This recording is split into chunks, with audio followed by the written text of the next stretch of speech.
hear for everybody up here, guys. Introducing everybody up here, and then we're going to get into some of the fun stuff. First of all, he's our suave, our debonair, man of mystery, Mr. Axel Alonso, Editor-in-Chief.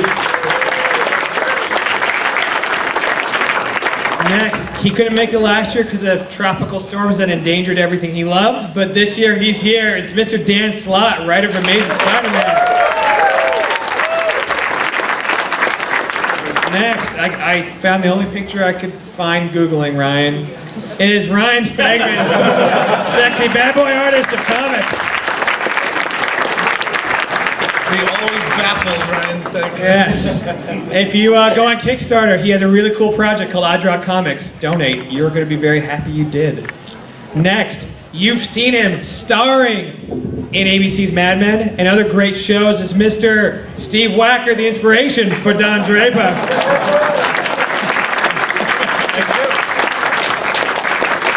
That's what Bedhead looks like for Steve. He's waiting for this morning. You're such a good-looking man, Steve. Thank you. And finally, myself, Arune Singh, Director of Communications. All right, folks. How many of you read Amazing Spider-Man 692 this week? That is not enough of you, but it's the con exclusive. Yes, there's a convention exclusive available downstairs at Purchase Fan Expo. But this was a really big issue, Dan. It was the 50th anniversary issue of Spider-Man. You introduced Alpha, Spidey's seemingly new teen sidekick. Tell us about this. He's a jerk. How many you guys who read it? Do you hate him yet? Yeah. Isn't he annoying? Don't you just wish he was dead? Oh, then we've done our job right. This is, he has gotten his powers the same way Peter did, where there's a science experiment, but this time, instead of attending the science experiment, Peter is he's the scientist leading it at Horizon Labs. He has a high school field trip from his old school, Midtown High, and the most obnoxious kid in the world gets zapped by Peter's invention. So this kid, Andy, has all these incredible powers, and even though he has great power, on some level it is still Peter Parker's responsibility. So you people that hate him, you feel the same way about Alpha as the other heroes and villains feel about Spider-Man. So the Alpha story continues in Amazing Spider-Man 693. Dan and Steve, what can you tell us about the future of Alpha? What can you tell me about the future of Alpha? I wouldn't say much if I were you. Oh. If you want to sell comic books. All of this, we've really kicked into high gear the sort of lead-in to December's issue 700. And the Alpha stuff, a lot of the themes and the characters we're exploring there are going to be important as we lead into the big story at the end of the year. There are, for every issue that's coming out up until 700, leads up to 700, there's some clue or piece of information, some little puzzle piece, some little thing to pick up. Maybe a strange warning from Madam Web, maybe a little glimpse of a villain from the past coming back. There's all kinds of things that will all be building up to 700. Now, speaking of, you go all Top Gun and enter the danger zone in the next storyline with Christos Gage and Camo joining you on this special story arc. Can you tell us what's happening and what's going on? Did you guys read the Lizard arc? Yeah. You remember who showed up at the very end of the Lizard arc? Oh, yeah. Yeah. Okay, how many people thought when they were reading the opening arc of Big Time that we killed Roderick Kingsley? Yeah, okay, you. Okay, it's fair. It's fair in hindsight. Yeah, no. Obviously, you people don't post on the internet. All these people on the internet going, no, you killed Roderick Kingsley, no. And what we did was we cut off the head of someone who was wearing a mask. And we never showed you. Now the real Roderick Kingsley is back, the original Hobgoblin. And he is not happy there is a new Hobgoblin, and there will be a little Goblin War. Yeah, we got three really cool covers by Steve McNiven also. We're happy to have him back in the Spidey fold for a little bit. I'm trying to think of any other... also, technology from Spider Island rears its head again, something that's been the Spider Jammers. And that will play a very big part in Danger Zone. Yeah, cue the Kenny Loggins music. But next, we move on to a very important issue with it and a very important cover. And Steve, you had us finalize this with a very important piece of dialogue. Yeah, well, it's Dan Slott's least favorite cover ever. And it's been hard to rate this amazing Canadian HD. But that's Doc Ock saying Peter Parker. Yeah, Dan started a story arc for Dr. Octopus almost 100 issues ago, in 600, and a lot of what we've done in the past few years, including the recent. Why am I blanking? What, Big Time? No, the big Doc Ock story. Ends of the Earth? Yes, Ends of the Earth has been leading to the next... Steve Wacker, as of next month, will have edited 150 issues of Amazing Spider-Man. Let's hear it for Steve, folks. More issues than any other editor in the history of Spider-Man. Suck it, Alonso! I shipped, I think, on average, about 9 a year when I was editor. So this is an important issue. This is a big one. We have mentioned in the solicits, so I'm not spoiling anything. I'll let you guys know that in 600, Doc Ock had months left to live, and thanks to the magic of Marvel time, by Ends of the Earth, he has weeks left to live. And now, at the start of 698, he has hours left to live. He has hours left to live. He has no master plan. All he has is vengeance in his heart, and he now knows Peter Parker's secret. God, and that's one thing Steve and Dan and I have joked about this, but it's true. When Amazing Spider-Man 700 comes out, I think you may love Dan Slott now. He's gonna have to go into hiding. I think, Steve, that's pretty fair to say, right? Yeah, we've got a safe room set up for Dan. It's filled with Spider Hole. It's filled with Doctor Who DVDs and jelly beans, so he can subsist for the next few Jelly years. babies. I'm trying to teach him about Doctor Who. So we'd like to exclusively, for the first time ever, guys, it hasn't been shown online, show you some of the covers to Amazing Spider-Man 700. Who wants to see those? Never before seen. Okay, first, by Humberto Ramos. His cover, which is absolutely beautiful. Yeah, that is a wraparound cover. He worked to make the web say 700, and he's got about, I think, 137 villains there in the skyline of New York. You're telling me I put the art upside down, aren't you? I'm sort of suggesting that you put the art 90 degrees to At least I got credits right today. I'm ahead of the curve. So, next, we got a very special cover by Marcos Martin. Marcos Martin, one of our best artists, I think. He did a very special cover here where he's listed every creator that's worked on the Amazing Spider-Man over 700 issues. So Marcos and myself, we poured over giant list, making sure that no one's name was left off. And I'm sure there's going to be someone out there. John Romita Sr. But I think he did a terrific job, starting with Stan and Steve and John, and working his way through. And someone double check. Did we put Joe Quesada's name on there? Yeah, I've seen that. I think triple check that one. I think it's the fourth biggest. next, It's a beautiful piece. Steve, you got to tell us about this cover because it's fascinating. Yeah, it's a collage by a French artist named M.R. Garcin. And what happened? This is sort of a weird thing. I had been on a train on Monday morning checking out the comic news sites, and someone had posted like a piece of cool Spidey art, this collage. I saw it and I loved it. By the time I got to my office, 75 people had emailed to me, "Hey, did you see this? Did you see this? Did you see this?" So I did some searching around and found a contact information, see if he was interested in having the piece shown, and we got the piece, and it's going to be our cover for 700. And he's doing a lot of these Marvel-themed Spidey collages for us on a few other books. He's got a Daredevil one coming down the line, too. Now with Amazing Spider-Man 700, obviously in December makes it a big deal, but December is a very special month because, as you guys know, after Christmas, a lot of comics don't ship to the comic stores because, you know, people are out, we want to give people time for vacation, Diamond doesn't ship, whatever the reason is. Hey, there's that dead week between Christmas and New Year. However, usually the companies, we all release 1 or 2 comics. We don't want the comic stores to have nothing. We want you to have a reason to come in. This year, the only 2 comics that will be released from Marvel the week after Christmas are Amazing Spider-Man 700 and Avenging Spider-Man 15.1. Steve, we've talked about why Amazing Spider-Man is so important, but what makes Avenging such a big deal? With this issue in December, on sale the same week as 700, Chris Yost takes over as the regular writer. If you know his work on Scarlet Spider and the Avengers, his Heroes cartoon, he's a very gifted writer. He's worked with Dan in the past on Amazing. And these guys have sort of gotten together and worked out some plans to bring that book a little more tightly into Spidey's world, still maintaining its theme as Spidey teaming up. But the story that week of 700 is going to reflect the events of Spider-Man 700.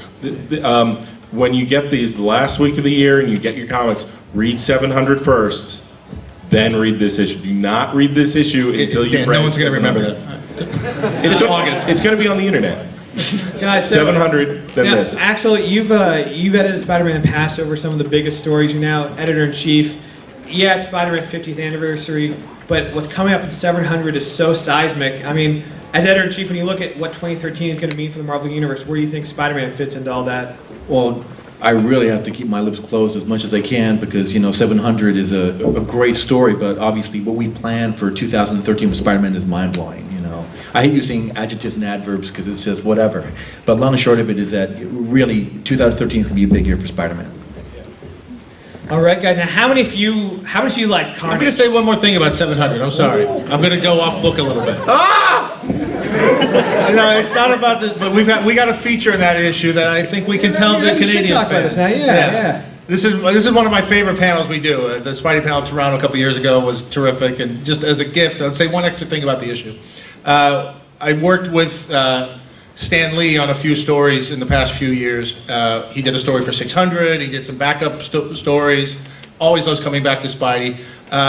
We tried to talk about doing something for 700. He had a great idea, but he just didn't have time to execute the idea, so we came up with a different idea. And what we're going to do is, we're going to give an official announcement for this in the next few weeks with how we're going to do it. But Stan has agreed to answer 10 letters from Spidey fans.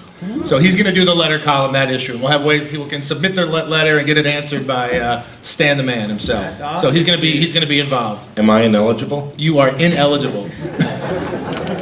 That's very cool. Anybody but Dan Slott. True believer. He took my job.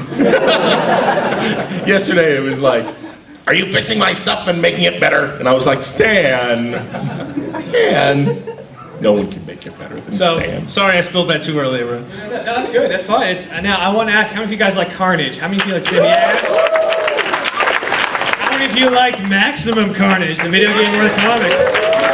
And then you're going to love Minimum Carnage. To the minimum. So guys, the best thing about this job is that you can sit in your office, make a dumb joke, and 6 months later, you've got writers who have turned it into a story. Okay, so guys, we want to talk about Minimum Carnage, but first, it's a crossover between Scarlet Spider and Venom. First of all, we'd be remiss if not talking about the man who's redefined Scarlet Spider for a whole new generation, Mr. Ryan Stegman. Ryan, you're working on Fantastic Four right now, and you have some very big things in the future, but I want to talk about Scarlet Spider. What was it like seeing the response to that book and how popular the character has become since you launched the series earlier this year? Well, it's been really gratifying because I don't think that even we expected it to be as successful as it's been, and to know that it's going to continue on for the foreseeable future is really awesome.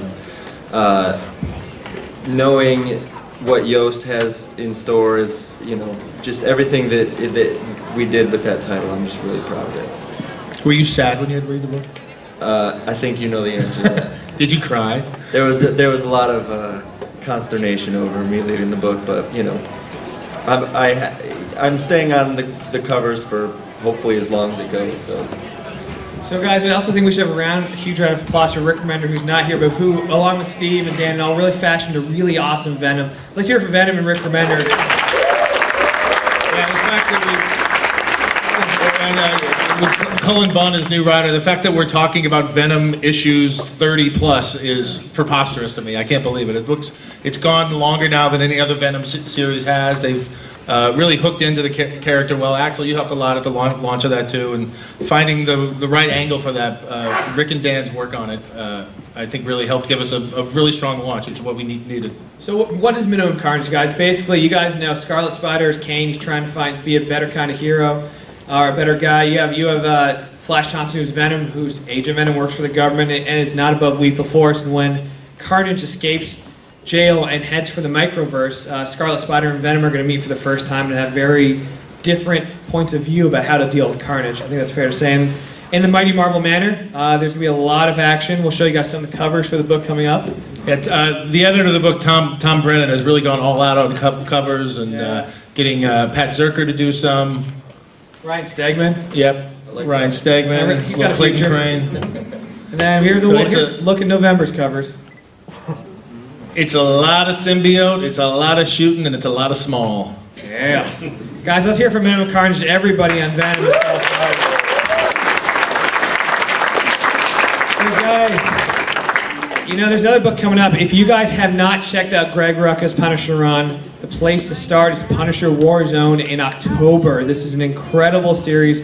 I mean, essentially it boils down to, Steve, Punisher versus the Avengers, right? That's basically it, yeah. That was Greg's pitch for the book. Something happens as the Punisher series wraps up, which puts Frank in the Avengers side, and they don't have a choice anymore. They can't look the other way. They can't use the excuse of, we're off planet, or whatever. They have to take him down, and Frank knows it. And I don't even know that Frank disagrees.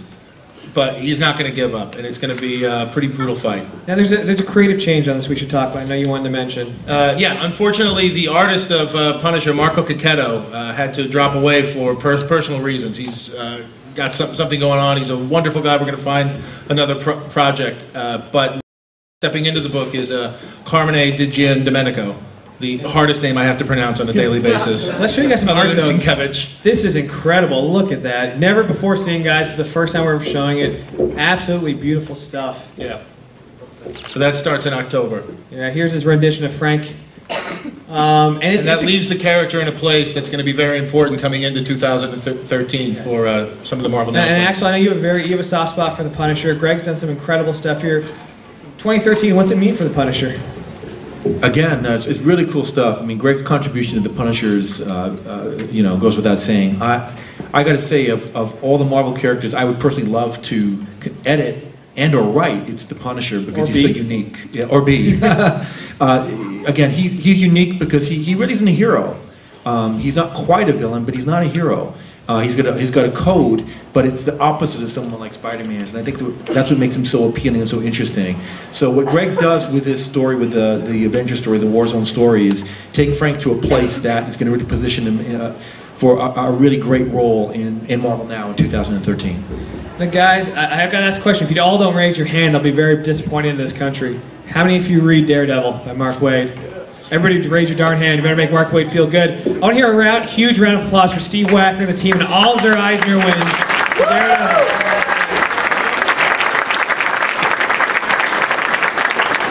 Guys, this is, I think, everybody agrees, one of the best, if not the best comics out there, any genre, anything. It's just incredible. And you're not letting go. Mike Allred just drew an issue. That was great. We're lucky enough to have Mike for an issue, and which got us up to our next storyline called Blind Man Bluffed, which starts with Daredevil 18 and Paulo Rivera on covers, Chris Somney on art, and it's the biggest storyline we've done so far. And like all great Daredevil stories, it's going to do some pretty bad things to Matt. We're killing him. So, Daredevil's going through some pretty major stuff. What can you tell us about the future? Can you tease anything else coming up, please? Absolutely not. Please? He's blind, and that will continue. One thing there's a new villain called the Coyote in this story. Mark's a big proponent of creating new villains, and villains that are going to stick around for a while. So it's the kind of thing where if you haven't been reading the book, you can come in here get in the ground floor of a big change for the character. But there's no way in the world I'm going to say what it is. If you haven't been reading the book, the trade has come out of the first arc. So pick it up. It's one of the best comics out in any company, everywhere. But because Steve Wacker loves you so much, he's not only got one awesome Daredevil project going on, he's got a second, Daredevil End of Days by Brian Bendis, David Mack, Klaus Janson, Bill Sienkiewicz. Everybody read the Brian Bendis, Malie Daredevil run. Really, anyone here, best runs ever. Big super fan of that run? Who loves the Bendis run? Who really, really loves it? Oh, should we do this? Yeah, I think we should do this. All right. I happen to have a uncorrected lettered copy of issue 1.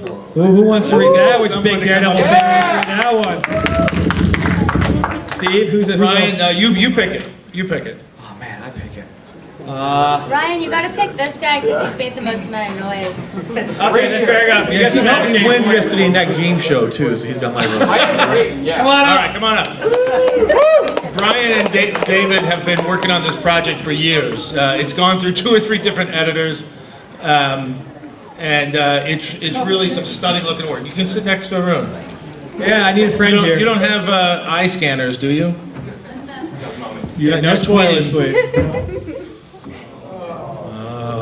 It's got some beautiful Bill Sienkiewicz painted work in it too.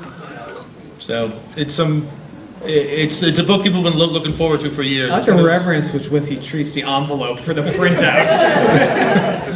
As his editor, I can vouch for the fact that Dan does everything slow. Now guys, I'm not sure how many of you had a chance to read this, but judging by all the multiple printings, it's a lot of you. Let's hear it for Captain Marvel, new series from Kelly Sue DeConnick and Dexter Soy. Here's basic, all you need to know. Carol Danvers is Earth's Mightiest Hero. She's Earth's Mightiest Hero. She's a hero known as Captain Marvel. Has a kick-butt costume. Just started her own new series, and you should all be reading it. Steve, am I missing anything? Nope, she's a pilot. She's not afraid of anything, and she's going to be one of our greatest heroes, I think. We've been pushing for this change for a while. Thanks to Axel's help, we finally got it to happen. And the book's gotten off to a big launch, and I thank all the fans who have been behind it. We get more letters for that book than anything else. And we've seen there was a great costume. There was a little girl today, a couple days ago, walking around like Captain Marvel. I have to admit, I teared up when I saw it. I got to say the same thing. It was the best costume I've seen. Yeah. It was amazing. It Again, is, to see a little girl come to a con with a new superhero, and it just the outfit. She had her hair all moosed up. It was fantastic. Yeah. I know you guys. Everybody says they want to see more female leads. We think at Marvel we have a lot of great female lead characters in a lot of series, the X-Men books, the Avengers books. But Steve has worked really hard, and it's something he believes in, having a strong female lead in her own series. We want to make sure when we do this, we put our best foot forward. We're definitely doing that here. And I'm excited to hear Kelly Sue is writing the Avengers, because now I can push to get Kelly Sue will also character be in the Avengers. writing Avengers Assemble beginning in November, taking over for Brian Bendis, and Captain Marvel will be a member of the Avengers in that series as well. So you guys, this is not a one-time thing. Captain Marvel has a big place in the Marvel Universe. She's here to stay as Captain Marvel. If you haven't had a chance to read this book, they're probably selling it downstairs. Check out the first issue. You will not be disappointed. Or if you're a digital comics user, you can buy it on your Marvel Comics app on your iPad or iPhone or whatever. We got posters at the Marvel booth. We do. We have double-sided posters of Captain Marvel and Spider-Man. So if you don't like Dan Slott, you have Captain Marvel. If you don't like Captain Marvel, you have Dan Slott. Win-win. Now, guys, there's another incredible series that's launched from a guy you probably know. Mr. Matt Fraction launched an awesome Hawkeye book. Let's hear it for Hawkeye. Him and Dave Eisner. I think most people agree that first issue is one of the best first issues of a comic in years. I know, Steve, this was an important project to you. What made them the perfect team for the series? I'm going to steal a line from Axel, but what Matt and David both, how they approached this book was to keep it simple, to keep it straightforward, and to give Clint Barton some swagger. And that's what they've done. We've got stories that are complete in the issue, but help build Hawkeye's world a little bit. We got a great artist on it, and we've also got some planned places where other artists can come in and do their cool Hawkeye story too. Axel, I know you're a big Hawkeye fan too. I mean, you all say this book just has swagger like Steve stole. Yeah, just right down to the covers. This is one of my favorite books, personally, and the first issue is one of my favorite comics of the year. I think that these two have incredible chemistry, and it's just different. It's different from other things in our line. I've always loved Hawkeye. Speaking frankly, we've had arguments up and down the halls about whether or not we could sell a Hawkeye book, and I'm just thinking, really? We can't sell a Hawkeye book? And this is proof you can if you have the right talent on it. Yeah, we fought hard because it was movie time. We figured there's no better place to launch a Hawkeye book, because after that movie, that great shot of him spinning backwards, shooting that arrow. I just love those covers too. The design approach, they're thoughtful. I put any of them up on my wall. So now, in issue 4, and Steve, you talked about this, Javier Pulido of Human Target fame is going to be doing some interiors on Hawkeye. Is Dave Aja coming back after that? David's back after that arc, yeah. Okay. David's back with 6. Javier steps in for 2, and it's Clint Barton versus a videotape, which will be very graphic. But I can't say much about this story. It's a violent story. It's discovered that Clint has done something really horrible, and someone has a video of it. I can't say much more than that. Guys, if you guys only do one thing from the Marvel panels this week, and when you leave them, buy Captain Marvel #1, buy Hawkeye #1. Make sure you're reading Wade's Daredevil. I'm sure you're all reading Slott's Spider-Man, and if you guys remember, make sure you pick up Avenging Spider-Man #11 by Zeb Wells and Steve Dillon. If you don't tear up a bit, you don't have a heart. And I mean, honestly, it is. I'm like, you look at the cover, it looks like a sweet book, and you will not believe how emotional it is. It's Peter and Aunt May visiting Uncle Ben's grave, and it's The just, team up you demanded. it is. Arune, do Canadians have hearts? They have hockey pucks for the chef hearts. They're all hearts. Hey, mock Canadians on your panel. So, guys, with that, we're going to jump into questions. We want to hear from you. After that, I was like, how would you guys like Spidey move to Toronto? I was going to try to win back some hearts and minds. Alpha Flight team up. All right, guys. So, questions. Raise your hands. Got here. How much input did you guys have on the AVX Spider-Man where he basically took on Colossus in Indiana? Because that was just probably my favorite Spider-Man. You liked it? Oh, it was the Yeah. best Spider-Man. I mean, that's Jason Aaron's issue. We were in the room during the AVX retreats and discussions, and we sort of knew where they were going and piped in. Those things are pretty freewheeling. So Dan piped in, and I mean, the issue was edited by Tom Brevoort, so we weren't editing it ourselves. But Jason's pretty conscientious about the character. He loves the character. I think he loves what Dan's doing on the book. So it was all him, but we definitely all play in the same sandbox. I'm glad you liked it. Okay, back there. Since Norman is sort of out of commission right now, do you have to use your plan to make Harry Osborn the new Green Goblin again? During Danger Zone, No, I mean... you're going to see, classic Hobgoblin and new Hobgoblin. And though there might not be any other goblins in the story, there might be some goblin-ish surprises. All right, you in front right here. Are you ever going to put the symbiote on Scarlet Spider? Wow, that was... Wow! You want a job? How old are you? We got a replacement for Tom Brennan. I will make sure that happens for you. What's your name? Haroon? Yeah. All right, right into the book. I'm going to make sure that happens. That's brilliant. The question was, Symbiote. will Scarlet Spider, will the symbiote ever glom on to Scarlet Spider? Oh, I misunderstood the question. No. Oh! No, that's a good idea. Yeah, You're smart. All right, Superman.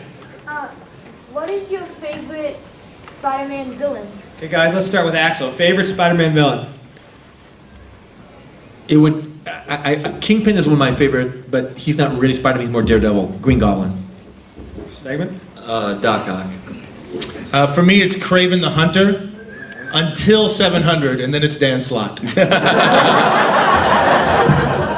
For me, my favorite Spider-Man villain is Peter Parker himself.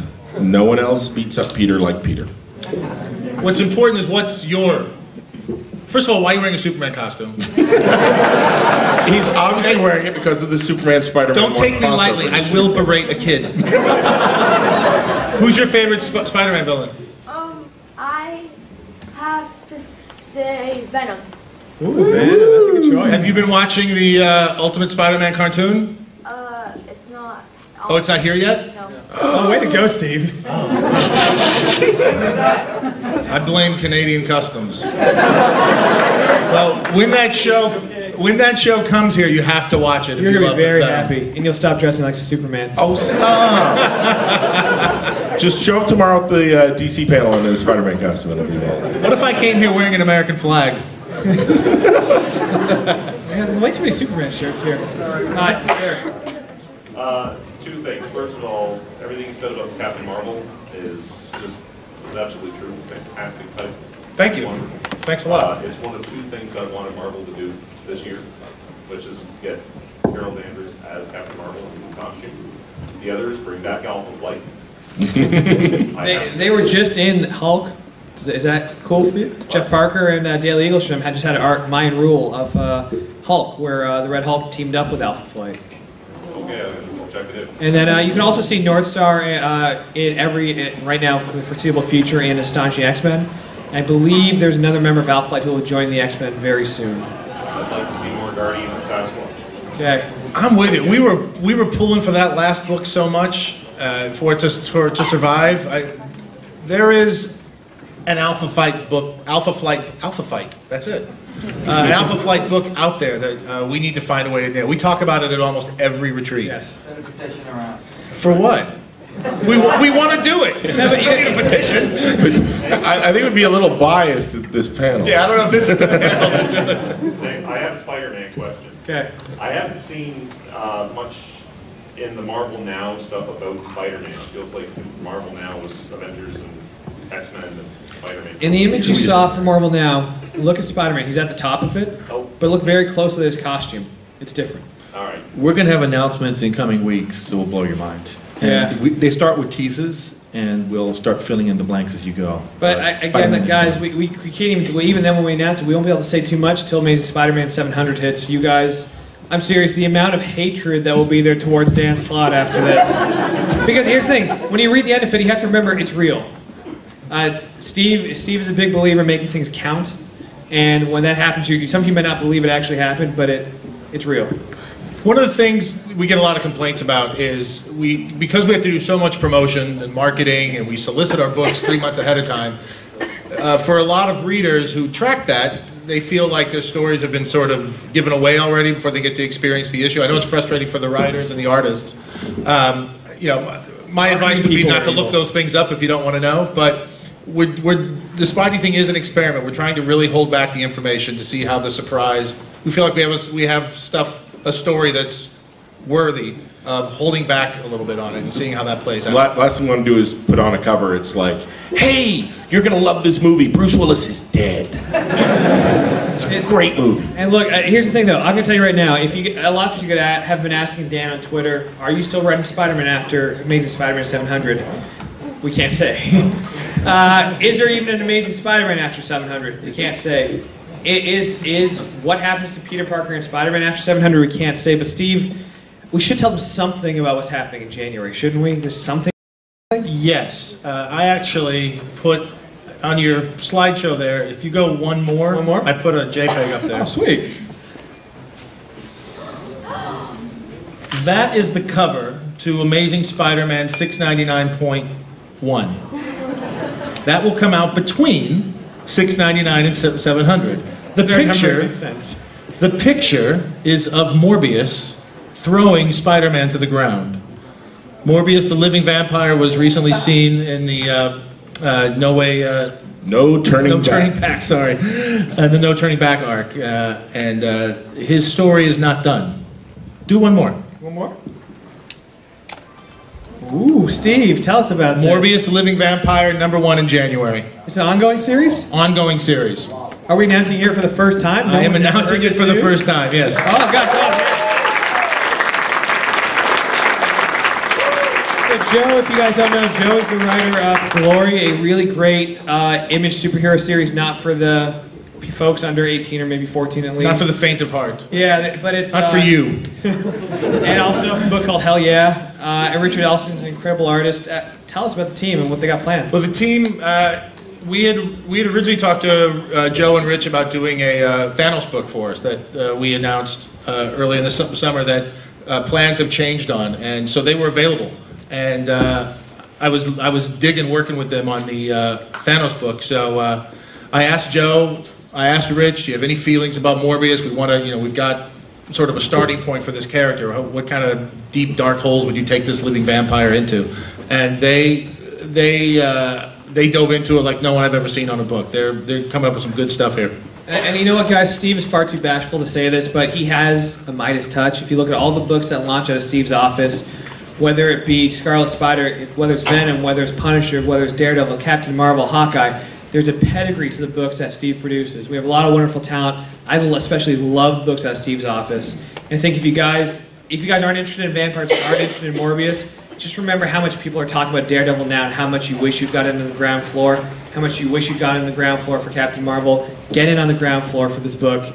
Steve has a great direction for Thanks. Yeah, the character first appeared in Spidey almost 600 issues ago. 600 years. He's a vampire. Back in 1412. It's a vampire book, and I don't come to vampires naturally, so I'm sort of learning about that lore coming into this. But it's not about the mythology of vampirism. It's really about a man who realizes the things that have happened in his life has changed him forever. It's a story of redemption. It's a story of power. It's some good stuff. We've had fans clamoring for a Morbius book for a long time, and I think Rich and Joe have found the secret recipe. And also, he's a vampire created through science, correct? He's not part of the whole come stuck your blood Dracula vein. So, and he is not sparkly. All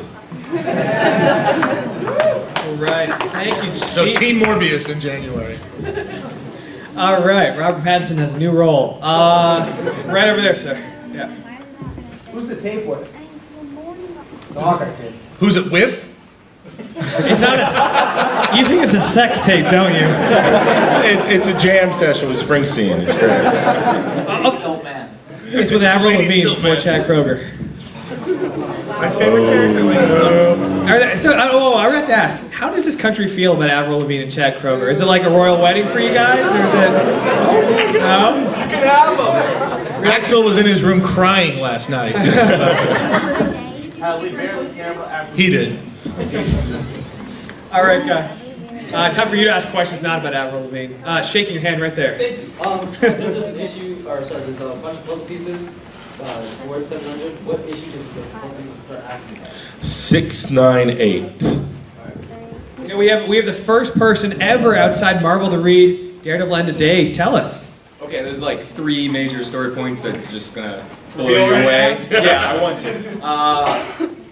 This is incredible. I don't even know where to begin.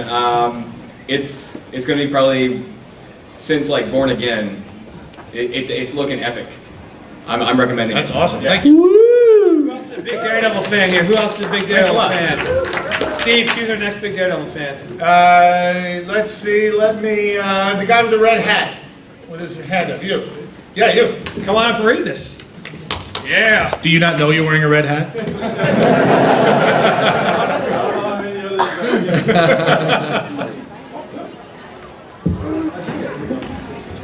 Great. Next question. Keep that moving. In the back of the hat. I'm into hats right now. You, yes, with the thumb pointing at your hat. Well, the myth about Deadpool be appearing in the comics ever since he conquered IU Studios and all, and making his own game, he'll probably take over much of Marvel now. There is a Deadpool Spider-Man story coming up, isn't there? Yeah, we have Deadpool meeting Spider-Man next month, starting in Avenging Spider-Man 12. By the guy. Anybody watch the Mad TV show on Cartoon Network? You know Mad? No. Canada. Cartoon Network, they have Teletoon. So it's by the writer and creator of that show, as well as Aaron Kuder, who's here. It's a really funny Spidey Deadpool story, and I think Deadpool versus the Marvel Universe is going on right now. Yeah. Yeah, we've got a limited series Deadpool. Is it Deadpool kills the Marvel Universe, where he's... I didn't know if that was a spoiler. Yeah, if you've ever wanted to see your favorite superheroes, you know, beheaded, disemboweled, and what have you, this is the place to find it. And if you guys are big fans of Deadpool, come to the Marvel Now panel. New series artist Tony Moore will be talking for the first time about Deadpool. He'll be talking for the first time. Yeah, it's going to be amazing. Okay, Spider-Man there, yeah. Spider-Man 2099. If they bring back any alternate costume, what would you pick? Okay, Axel, which alternate Spider-Man costume? End with me, I gotta think. For me, it's the Fantastic Four costume with the paper bag. I love it. Took mine. Ryan? I don't have an answer to this question. What do you like to draw? You must hate drawing the webbing. No, I like drawing the webbing. I guess I'll say the costume that you're wearing right now. Slott? I'm going to say the Spider-Man big time costume. Good luck finding that for a Marvel Legends action figure under $50. I'm a little uncomfortable with Namor's classic briefs, so I'd probably clothe him a bit more in that black outfit from the 70s. Does anybody remember that outfit? Yeah, there you go. That's my vote. Okay. Two-Face, do you have a question? Yeah, so one of the characters you've been talking about is, is Hawkeye, of course. And I'll bring up his DC counterpart, Green Arrow. Does that in any way affect basically your challenge as far as do something to make Hawkeye stand out compared to characters like that? Well, Hawkeye's in the biggest grossing movie of all time, so I don't know if I'd make a comparison. I don't have any Green Arrow envy. Maybe that's just me. I think the other thing too is, like you said, he's in the movie, and it's great that DC has an Arrow TV show coming out. It looks awesome, but they're very different characters. I think you'd agree, Steve. You've edited both, haven't you? I've never edited Green Arrow. Okay. But you worked at DC, so you I could did, see. yeah. As far as in terms of how we handle it ourselves, we don't get into debates between the characters so much. Our job is to make our books better than theirs. So what I'm trying to do is make Hawkeye better than their Green Arrow. Great job. Thank you. All right. Right there with the red hair. So you guys have talked a lot about all these new ideas that you're coming out with to examine the role of good and evil from a different perspective than just good and bad. But don't you get frustrated with the movies and how they have it so clearly cut that this hero is a hero and everything he does is fine and the villain must die? I don't. I'm sorry. I might not be following the question. I mean, a movie generally has to tell the story in the 2.5 hours they have, so they can be a little more self-contained. What Marvel does, what Stan and Jack invented 50, 60 years ago was that sort of sprawling soap opera. The story never really ends. The moments come to conclusion, but it leads to more storytelling. The movies are more closed spaces. I don't know in terms of the villains' motivations that were that much. At least I don't feel it that we're that far apart from the movies. When I watched Avengers, I felt that whereas maybe Cap and Thor were goody two shoes, I thought there was a lot of pain and doubt in the Hulk, and even a lot of suggested bad history for the Black Widow and Hawkeye. I didn't think they were clear-cut heroes. Also, the story's not over with the movies. I think right now we're building a universe that's meant to appeal to the broadest base possible, and so maybe there's a place down the road, for a grayer area superhero, someone who's clearly. But I think that there's evidence of that in Avengers. Maybe that's just me, but I really felt that way, especially about Hawkeye and Black Widow. Blue shirt, you've had your hand up for a while. They've been building up for a while now, Spidey's eventual revelation that there's an Agent Venom, 2, he's an Avenger. And I just want to know if that's coming soon, especially after the no turning back, Spidey admitted he doesn't care about the villain. I think that was played into that really well. We have like when you're reading Spider Island, we carefully dance through the raindrops, and they never meet. Like everything they do interacts. Like what he's doing over here totally affects Spider-Man. Spider-Man doing totally affects him. And they just weren't meeting. It's safe to say that when Peter Parker finds out about this, it's going to be explosive. You can't say exactly when that's going to happen, or I'm spoiling stories. But we're aware of exactly what you're talking about. Well, we worked really hard to keep them apart, just to build up that kind of tension and make you all. Okay, in the back in the blue shirt. Just out of curiosity, what's your opinions on the new Amazing Spider-Man film? Love it. I saw it 4 times. I enjoyed the film. I saw it with my son, so I was seeing it through his eyes a little bit. He loved it, and ultimately I think that's probably what matters. I really enjoyed it. I certainly loved the performances. I thought the actors across the board were absolutely terrific. As I walked away from the movie more, I started seeing some plot bits that were really bugging me. Specifically, sort of the hinge of the movie where after Uncle Ben dies, spoilers, I wish there had been more of a change to Peter's character from that. He was essentially the same guy before and after. And to me, that's the whole hinge of Spider-Man. that's what it rests on. But I don't think it's a bad movie by any means. I liked Avengers more, but I'm glad they've got a Spider-Man franchise up and running again. I think we need it. I think Garfield and Emma Stone, and especially Martin Sheen as Uncle Ben, were like miles above. Like, this is the way I see Uncle Ben now. Is Martin Sheen. That was amazing. I'm kind of glad they didn't have a Jonah because J.K. Simmons is perfect. So I'm glad they didn't. Yeah. Okay. Who hasn't asked a question? I'll make sure we get people who haven't asked a question. Deadpool. You have Amazing Spider-Man, you've got Scarlet Spider, you've got A vs. X, you've got the movie. Do you ever feel like you might be overexposing? Never. Because running out of ideas? No. What do you think, Axel? Is he ESC? Right now, he's having a real heyday under Steve. You know, I'm excited by all the fact that Venom and Scarlet Spider stuck. That you guys are still buying it is a testament to the talent involved. I think under Dan right now, I've never been to Spider-Man panels this exciting, and I did Spider-Man for 7 years myself. So I look at this as being a creative heyday, and I really, at the end of the day, if you're a creator, you don't run out of ideas. You know, they just keep coming to you in the middle of the night or what have you. Long and short of it is, I think it's a great time. I'd be excited if I was a Spider-Man fan. And I don't live in fear of Dan Slott running out of Spider-Man ideas. That will not be in my lifetime. All right, red shirt. Okay, so, keep it short. Will we ever see McFarlane ever do a cover of Spider-Man ever again? I mean, he's still very showcasing his past work. I mean, the new Spawn has Tremor over Spawn, like the Amazing Spider-Man 316 cover of that new Spider-Man. Will we ever see him even just do another cover for... The crystal ball is unclear. Yeah. It'd be cool, but the crystal ball is unclear. So guys, we only have a few more minutes, so they have to be really quick questions. Green We'll shirt. answer fast. Okay. What kind of planning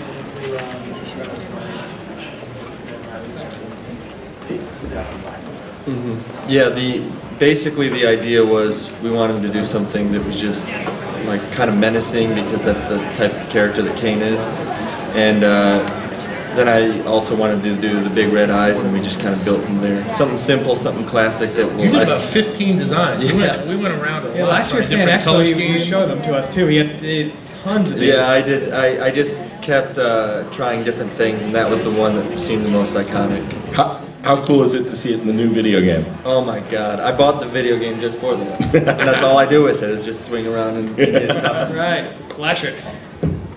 What inspirations do you get for the story arcs? Well, it starts here. In terms of Amazing Spider-Man, it starts with the writers, and you know, a good writer is like flypaper. Like things stick. He sees things in the world. Dan knows the character of Spider-Man inside and out. I've wanted this job since I was 8 years old. I've got decades of like wanting to do this. Yeah, he's a machine built to do this. So it's a lot of just your imagination. I'm sure your imagination wanders too. You think about cool things you could do with characters you've invented or characters you love. It's that same kind of thing. I want to go back to this guy because we almost have the same name. Go for it. You know how there's a new Amazing Spider-Man? Are you guys going to continue like making movies or? You mean like Yep. Well, the movie is by Sony, and we're not Sony, so okay. Sure. All right, guys. Well, look, it's the last question. Fortunately, we have to close. If you guys see us around, we'll chat with you. Thanks for coming out. You're the best, guys. Thanks, everybody.